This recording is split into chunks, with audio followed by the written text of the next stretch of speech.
Bismillahirrahmanirrahim. Assalamualaikum warahmatullahi wabarakatuh. Pada video materi kali ini, saya akan membahas tentang bagaimana caranya kita melakukan fase testing produk digital di Meta Ads dan hingga nanti scalingnya dan juga strategi cara mengoptimasi ROAS atau Return of Ad Spend. Ya, jadi untuk tahap testing ini ada beberapa hal yang perlu diperhatikan oleh teman-teman. Jadi testing itu ada dua, ada ABO dan juga CBO. ABO itu adalah Ad Set Budget Optimization, di mana budget yang kita gunakan itu letaknya ada di ad set, pengaturannya ada di ad set, ya. Sedangkan kalau CBO, Campaign Budget Optimization, budget yang akan kita gunakan dalam beriklan itu ada di campaign. Yang satu di ad set, yang satu di campaign. Nah, ini polanya juga berbeda ya. Polanya juga berbeda. Kalau yang ABO itu dalam satu campaign itu biasanya saya ada beberapa ad set. Bisa 10 ad set atau 5 ad set. Tapi di awal fase testing itu saya biasanya satu campaign itu hanya satu ad set dengan 2 ads ya. Satu campaign, satu ad set dan 2 ads aktif. Budget per harinya itu start dari 50.000 sampai 150.000 per ad set. Ya, ini per ad set. Oke. Jadi start 50.000 sampai 150.000 per ad set. Sedangkan kalau CBO itu satu campaign biasanya saya membuat 4 ad set sekaligus. Jadi dalam satu campaign kalau CBO itu ada 4 ad set dan ada 2 ads dalam satu ad set. Ya, jadi kalau ada 8 ad set berarti ada 4 ads dalam satu campaign. Dengan budget di campaign itu 100.000 sampai 150.000 ya. Saya ulangi lagi, untuk ABO itu satu campaign, satu ad set dan 2 ads ya. Ini ya. Satu campaign, satu ad set dan 2 ads dengan budget 50.000 sampai 150.000 per ad set. Ya, budgetnya di ad set. Sedangkan kalau CBO itu satu campaign, 4 ad set, 2 ads dalam satu ad set. Budget 100.000 sampai 150.000 per campaign. Nah, ad set ini kita bisa bedakan audiennya. Audien A, audien B, audien C dan audien D. Jadi jangan sama persis ya. Kalau sama persis biasanya jelek. Jadi kita bedakan audiennya. Ini yang CBO. Teman-teman mau menggunakan yang ABO atau CBO itu bebas aja, tergantung dari selera atau pola main dari masing-masing advertiser. Kalau di saya sendiri ada yang ABO, ada yang CBO. Jadi dites aja mana yang bagus, itu nggak masalah ya. Cuma kalau pola dari kita testingnya seperti ini. Kemudian satu ads itu terdiri dari 2 ads itu dalam masing-masing ad set tadi terdiri dari satu video dan juga satu image atau gambar ya. Terdiri dari satu video dan juga satu image. Kemudian CTR saat testing itu harus di atas 1%. Ya, misalnya 1,5, 1,8, 1,3. Kalau di bawah 1%, kita harus ganti kreatif. Kenapa? Karena ketika fase testing itu CTR-nya di bawah 1%, ketika di scaling, CTR-nya pasti turun. Nah, otomatis kalau CTR-nya turun, CPC-nya mahal, maka ketika di scale dia biaya CPR-nya akan tinggi, akan mahal ya. Kemudian untuk KPI CPR-nya itu adalah 30% dari margin. Cost per result-nya kalau belum purchase ya, belum bayar ya. Misalkan kita pakai formnya itu masih lead aja, masih lead orang isi form. Nah, itu biasanya kita KPI-nya adalah 30% dari margin. Misalkan harga produk marginnya itu 100.000, ya CPR maksimalnya adalah 30.000. Kenapa? Karena biasanya digital produk itu closingnya itu antara 40 sampai 50%.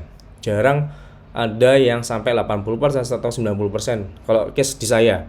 Tapi kalau teman-teman bisa mengoptimasi hingga closingnya 90% dari orang yang isi form, itu udah luar biasa, bagus banget. Jadi kalau kita ngambil di CPR paling maksimalnya adalah 30% dari margin. Kalau marginnya 50.000 ya berarti CPR-nya 15.000. Kalau di bawah itu udah oke banget. Tapi kalau di atas 30% masih harus di bedah lagi kreatifnya dan juga landing page-nya.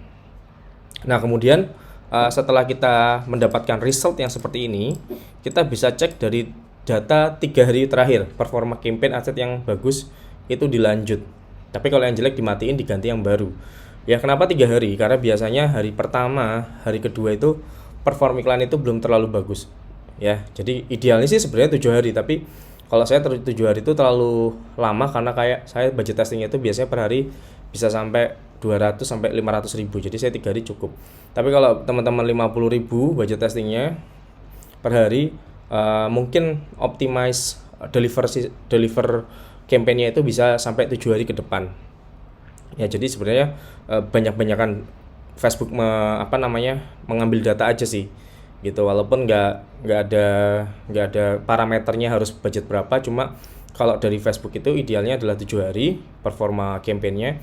Tapi kalau dari kami karena budget testingnya lumayan besar juga, jadi kita ambil 3 hari itu udah cukup untuk menilai sebuah campaign atau adset ini layak dilanjut atau di scale atau enggak gitu ya. Kalau misalkan 3 hari jelek, KPI-nya di atas itu, ya saya matiin biasanya dan membuat campaign atau adset yang baru dengan audiens yang berbeda gitu ya. Jadi biasanya testingnya itu 3 hari karena budget kita agak besar sampai 500 ribu untuk testing. Tapi kalau misalkan teman-teman budgetnya 50 ribu atau 20 ribu, mungkin bisa ambil data sampai 7 hari terakhir ya. 7 hari terakhir itu supaya lebih maksimal dalam menentukan campaign ini bagus atau tidak, seperti itu. Kemudian ini 3 day atau 7 hari ya 7 hari performa campaign bagus, adset dilanjut ya. Jadi kalau data 3 hari atau 7 hari ini bagus, adset yang perform itu dilanjut iklannya, yang jelek dimatiin. Ini untuk fase testing. Kemudian untuk fase scalingnya itu bisa dengan 3 cara yang paling mudah. Yang pertama adalah menambah budget per adset. Campaign 20% dari budget awal. Misalkan budget awalnya 100 ribu ditambahin 120, jadi tambah 20% 120 ribu. Itu bisa per 3 jam boleh, atau per hari juga boleh. Per 3 jam atau per hari. Ini tergantung dari teman-teman sendiri. Teman-teman mainnya mau scaling lebih cepat atau pelan. Kalau lebih cepat ya per 20%, ada add to cart, ada purchase, ada nambah, datanya bagus, 3 jam nambah lagi, KPI-nya CPR-nya masih di bawah KPI yang tadi itu, misalkan 30% dari margin itu masuk, ditambahin lagi 20%. Dari 100 ribu misalkan bagus, tambah 20 ribu. Nah kemudian 3 jam lagi, performa campaign atau adsetnya bagus, tambahin lagi 20% dari 120 ribu dan seterusnya ya. Nanti di jam 12 malam besoknya itu restart lagi ke budget semula ya. Jadi jangan kalau misalkan dalam 1 hari udah dinaikin sampai 2 juta, bagus nih naik sampai 2 juta nih misalnya malam hari. Nah ternyata malam harinya itu nggak restart lagi dari nol, jadi besoknya jalan 2 juta. Nah itu jangan, biasanya nanti performanya bakal mahal. Jadi setelah kita scale per 3 jam tadi sampai malam, untuk besoknya kita balikin ke budget semula. Misalkan 50 ribu ya budgetnya 50 ribu, atau 100 ribu ya 100 ribu gitu.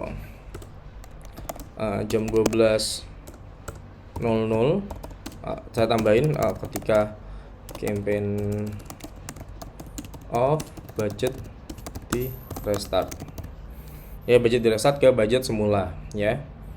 Kemudian yang kedua adalah membuat campaign baru dengan beda audiens dari konten dan konten. Maksudnya beda audiens dan beda konten. Jadi kita membuat campaign baru dengan beda audiens dan juga beda konten ya. Ini untuk scalingnya. Yang pertama tadi nambah budget 20%, bisa per 3 jam atau per hari. Kalau mau lebih cepat ya per 3 jam, nanti jam 12 atau 00 ketika campaign off, budget di restart ke budget semula. Misalkan budget semula 100 ribu, kemudian malam harinya kita udah scale per 3 jam 20%, udah budgetnya di 700 ribu. Nah sebelum campaign running besok kita restart lagi budget ke 100 ribu ya. Karena kalau tetap jalan di budget besar biasanya gambling banget.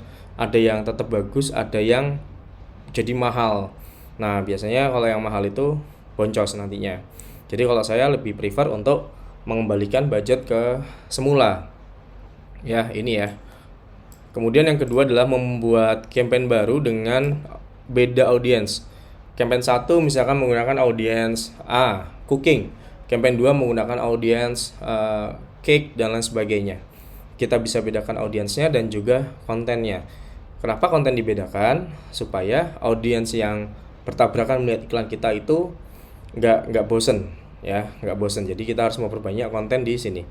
Kemudian yang ketiga adalah dengan cara scale out ke akun lain. Jadi kalau teman-teman saat ini menggunakan akun iklan pertama, kemudian titik maksimal mendapatkan performa bagus di akun iklan itu adalah 5 juta atau 10 juta per hari, maka kalau mau spend 2 kali lipatnya, kalau teman-teman udah nyoba di akun itu ternyata mahal, kita bisa menggunakan akun lain, akun 2, akun 3. Makanya di sini saya menggunakan banyak sekali akun untuk menjaga performanya tetap bagus. Jadi memang biasanya kalau udah spendnya jutaan per hari itu membutuhkan beberapa akun iklan, nggak bisa cuma satu iklan doang ya. Jadi harus scale out di banyak akun lain. Kemudian ada strategi lagi untuk meningkatkan ROAS. ROAS itu apa? ROAS itu adalah return of ad spend. Jadi supaya margin yang kita dapatkan dari iklan ini tetap besar atau semakin besar. Kalau misalkan saat ini margin kita 20%, iklan 100.000 cuma dapat 20.000, nah itu kan kurang ya. Misalkan kita bisa menargetkan margin kita, ROAS kita bisa 2 atau 3 kali lipatnya. Kayak di case advertisan kita ROASnya hingga 5 kalau yang bagus itu. Ya, nah ini caranya adalah seperti ini. Ada yang pertama adalah membuat produk recurring ya. Produk recurring itu produk yang tiap bulan itu harus bayar. Jadi member kita tiap bulan bayar untuk mengikuti atau mendapatkan produk itu. Biasanya adalah membership ya. Bisa membuat e-course membership atau membuat tutorial atau membuat dropshipping dan lain sebagainya ya. Yang penting itu bisa mendapatkan uang recurring dari situ. Yang kedua, membuat sistem affiliate program. Nah, affiliate program ini supaya banyak affiliate ini yang menjualkan produk kita. Dengan banyaknya affiliate, maka itu akan mengoptimalkan penghasilan yang kita dapatkan dari para penjualan dari para affiliate ini, dan otomatis juga bisa memangkas biaya iklan. Kemudian yang ketiga adalah cross selling dengan produk lain. Jangan lupa di produk digital pun sama seperti produk fisik, semakin banyak SKU, semakin banyak produk yang relate, maka penjualan kita akan semakin besar.